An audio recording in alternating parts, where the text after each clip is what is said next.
অভয়নগর উপজেলার আলেম ওলামা ও ইমাম নেতৃবৃন্দের সাথে মতবিনিময় করলেন বাংলাদেশ জামায়াতে ইসলামীর যশোর ৪ আসনের দাড়িপাল্লা প্রতীকের এমপি প্রার্থী অধ্যাপক গোলাম রসুল। নির্বাচনটা প্রতিটা নির্বাচনই গুরুত্বপূর্ণ, তবে এই নির্বাচনটা আরো অধিক গুরুত্বপূর্ণ এই জন্য ২৪ সালের জুলাই মাসে একটি বিপ্লব হয়েছিল, যেখানে ১৬ থেকে ১৭০০ তরুণ জীবন দিয়েছিল।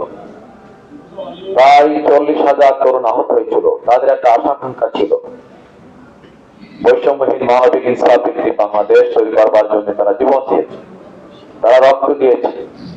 নিউরোসায়েন্স হাসপাতালের একজন ডাক্তার সাক্ষী দিতে গিয়েছিল আন্তর্জাতিক অপরাধ ট্রাইব্যুনালে। সাক্ষী দিতে বললো যে আমার এখানে ১৩৭ জন ছেলে পেয়েছে যাদের মাথার খুলি কারণে, কপাল থেকে গুলি লেগেছে, মাথার খুলি উঠে গেছে। একটা বিভীষিকাময় অবস্থা ছিল কিন্তু ২৪ আন্দোলনটা। তাদের আন্দোলনের মাধ্যমে একটি ফ্যাসিবাদী স্বৈরাচারী সরকারের পতন হয়েছে। বাংলাদেশে পুরাতন রাজনীতির যে গতিধারা ছিল সেটার পরিবর্তন হয়েছে, মানুষের চিন্তারও পরিবর্তন হয়েছে। কাজেই নতুন ভাবে বাংলাদেশ গড়বার জন্য আগামী নির্বাচন, এই নির্বাচনে দুইটা জোট আছে।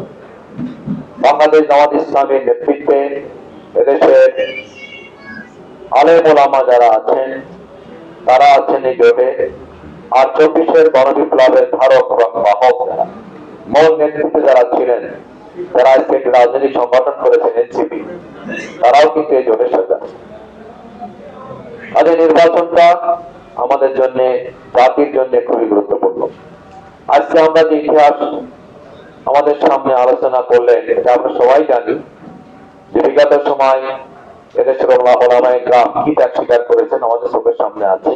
হেফাজতের ঘটনা সহ পরবর্তী পর্যায়ে যাদেরকে গ্রেফতার করে মাসের পর মাস রিমান্ডে নিয়েছে। জেলখানায় যারা গেছেন তারা বলবেন, হাত করা আর পা করা বোঝেন, অনেকে বোঝেন বোঝেন, সারা রাত হাত আর পা করা দিয়ে রাখে, হাত আর পা লোহার বেড়ি দিয়ে, জেলখানায় যে গ্রিল আছে, জানলা আছে, গ্রিল সাথে বাইরে রাখে, হাত করা পা করা বলে, ছেলের মধ্যে রাখে এবং নির্মম নির্যাতন করছে।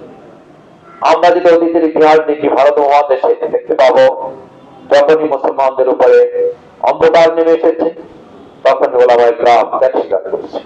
বিদেশ বিরোধী আন্দোলনে এদেশের হাজার হাজার আলেম শাহাদত বরণ করেছে। আন্দামান দ্বীপপুঞ্জে না খেয়ে অসংখ্য আলেম শাহাদত বরণ করেছে। ব্রিটিশের বিরুদ্ধে মুসলমানদের কৃষ্টি কালচার রক্ষার জন্য, ইসলামী আদর্শ রক্ষার জন্য ওলামায়ে কেরাম কিন্তু বীরের মতো ভূমিকা পালন করেছে। বিগত সময়ও আমাদের আলেমরা বীরের মতো ভূমিকা পালন করেছে। আজকে এই নির্বাচন বলেছে আমাদেরকে বলতে চাই, অনেক কথা এখানে আসছে, কিছু কথা আসছে, কিছু জামাত ইসলামের কিছু ভূমিকা।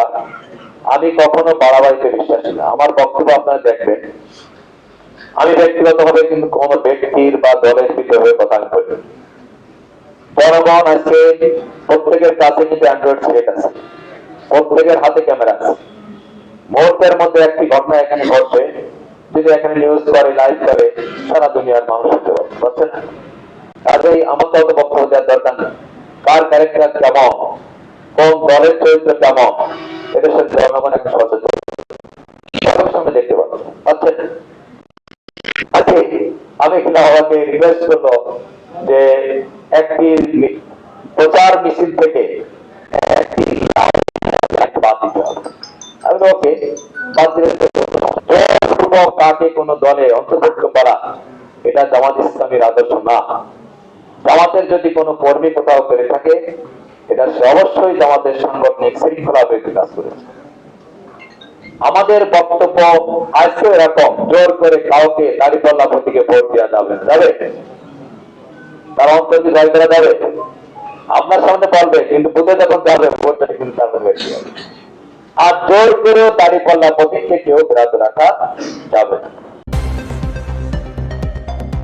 সত্যের সন্ধানে দক্ষিণ বাংলা।